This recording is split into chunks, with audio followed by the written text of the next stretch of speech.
ओम नमः चंडिका अयि। माँ चंडिका की अपार कृपा आप सभी पर बनी रहे।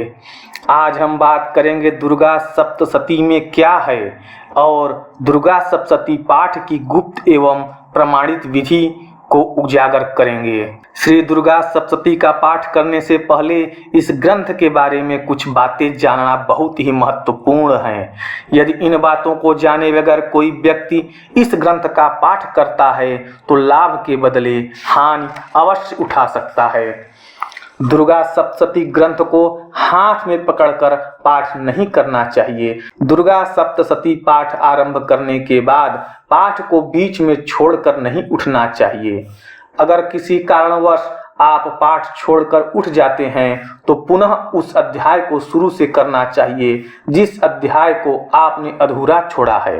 आपको दुर्गा सप्तशती के बारे में पूर्ण जानकारी होनी चाहिए। कवच, अर्गला, कीलक क्या है, रहस्य और चरित्र क्या है इत्यादि बातों की जानकारी होनी चाहिए। दुर्गा सप्तशती में 535 श्लोक, 108 अर्ध श्लोक और 57 उवाच है।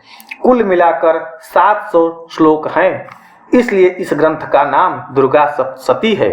दुर्गा सप्तशती में 3 चरित्र है। प्रथम चरित्र, मध्यम चरित्र और उत्तर चरित्र।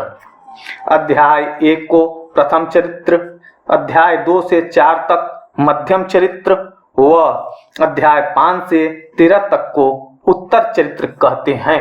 दुर्गा सप्तशती के 6 अंग हैं। कवच, अर्गला, कीलक, प्राधानिक रहस्यम, वैकृतिक रहस्यम व मूर्ति रहस्यम। श्री दुर्गा सप्तशती को सावधानी पूर्वक स्पष्टता के साथ शुद्ध उच्चारण करके पढ़ना चाहिए। श्री दुर्गा सप्तशती का पाठ करते समय जल्दबाजी नहीं करनी चाहिए, यानी जल्दी जल्दी मंत्र नहीं पढ़ना चाहिए और ना ही मंद मंद यानी बहुत ही धीरे धीरे पाठ करना चाहिए। तो फिर पाठ कैसे करना चाहिए? रस भाव युक्त होकर बड़े प्रेम पूर्वक पाठ करना चाहिए। दुर्गा सप्तशती का पाठ करते समय ध्यान देंगे कि पाठ के अंत में इति, वध, अध्याय व समाप्त जैसे शब्दों का प्रयोग नहीं करेंगे, क्योंकि इति शब्द बोलने से लक्ष्मी का हरण हो जाता है, वध शब्द बोलने से कुल का विनाश हो जाता है और अध्याय शब्द बोलने से स्वयं के प्राणों पर संकट आ सकता है।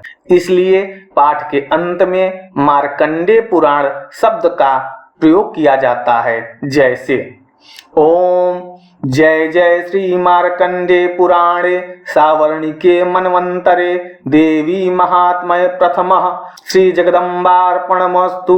ऐसा बोलकर देवी के वाम हस्त में एक आचमनी जल छोड़ देना चाहिए। अब दुर्गा सप्तशती पाठ की गुप्त एवं प्रमाणित विधि पर चर्चा करते हैं। यह गुप्त विधि मुझे अपने गुरु कृपा प्रसाद से प्राप्त हुई है। अगर आप नवरात्रि में 9 दिनों तक इस विधि से दुर्गा सप्तशती का पाठ करते हैं तो आप स्वयं अनुभव कर पाएंगे कि आप पूर्ण रूप से शक्ति से जुड़ा महसूस करेंगे और अपने जीवन में चमत्कारी परिवर्तन देखेंगे। लेकिन यह तभी संभव होगा जब आप दुर्गा सप्तशती पाठ सही विधि से करेंगे। यह विधि थोड़ी जटिल जरूर है, लेकिन दुर्गा सप्तशती के जानकार व सिद्ध साधक इसी विधि से पाठ करते हैं। तो आइए अब दुर्गा सप्तशती पाठ विधि की ओर चलते हैं।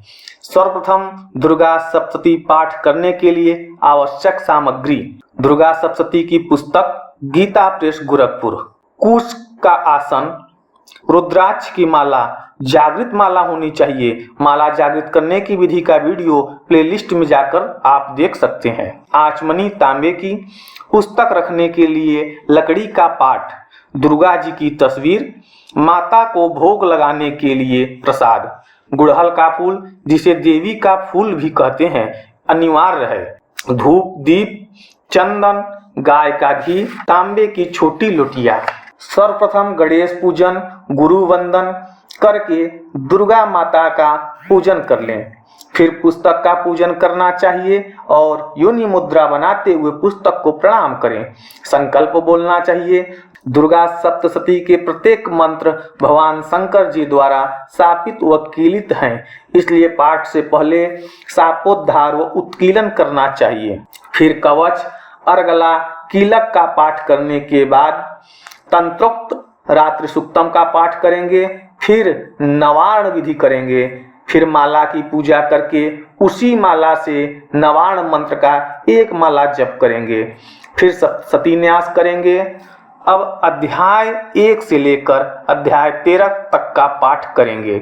पाठ के अंत में एक बार पुनः नवार्ण विधि और सप्तशती न्यास करेंगे, जैसे पाठ शुरू करने से पहले किए थे। अब तंत्रोक्त देवी सूक्तम का पाठ करेंगे, फिर प्राधानिक रहस्यम, वैकृतिक रहस्यम और मूर्ति रहस्यम का क्रमशः पाठ करने के पश्चात माँ दुर्गा जी की आरती करके क्षमा याचना का पाठ करके एक आचमनी जल भगवती के वाम हस्त में अर्पित कर देंगे। ये 6 अंगों सहित दुर्गा सप्तशती पाठ की गुप्त एवं प्रमाणित विधि पूर्ण हुआ। यदि कोई साधक नवरात्र में 9 दिनों तक इस विधि के अनुसार दुर्गा सप्तशती का पाठ करता है तो उसके जीवन में महान परिवर्तन होगा और वह साधक स्वयं जान पाएगा कि वह अब क्या से क्या हो गया है। इसलिए मुझे ज्यादा कुछ बताने की आवश्यकता नहीं है, क्योंकि हर साधक का अनुभव अलग अलग हो सकता है। ओम नमः चंडिकाय।